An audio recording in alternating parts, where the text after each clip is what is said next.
But see, Gary, what I'm worried about is this. People are losing fortunes. And it wasn't like you didn't predict it, because you talk about the idea of celebrity-backed deals. But one thing, when I brought a company public through the commission, I was shaking in my boots, because I knew that they would look at every line. And they sure did. And they spent 4 weeks with me, grilling me about my projections, which they then told me no more projections, about how I was doing, what was going on. The scrutiny was so great that I almost didn't want to go through the process. Gary, these people don't have any scrutiny. Look, it's a very different world, and I say this to anybody listening. If you invest in a special purpose acquisition company, a SPAC, it's just a blank check company. You put your $10 in, and you wait for 2 years to see if they're going to invest in some company that's good or not. And guess what? The promoters get 20% if they do a deal. So they've got an incentive to do something, even if it's not the best deal in the world.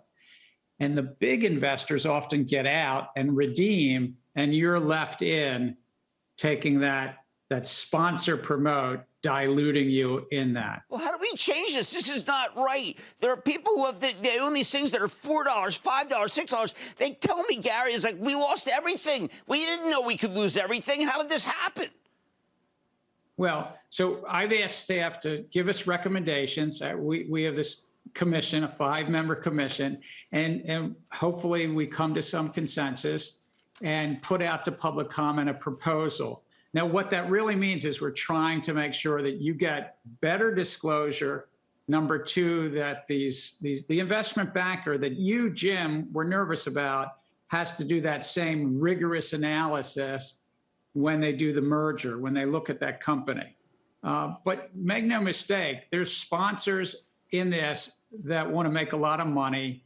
That 20% promote is usually the retail investing public gets that dilution.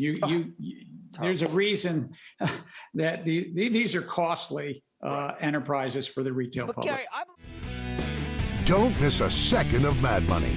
Follow @Jim Cramer on Twitter. Have a question? Tweet Cramer. #MadTweets. Send Jim an email to madmoney@cnbc.com or give us a call at 1-800-743-CNBC. Miss something? Head to madmoney.cnbc.com.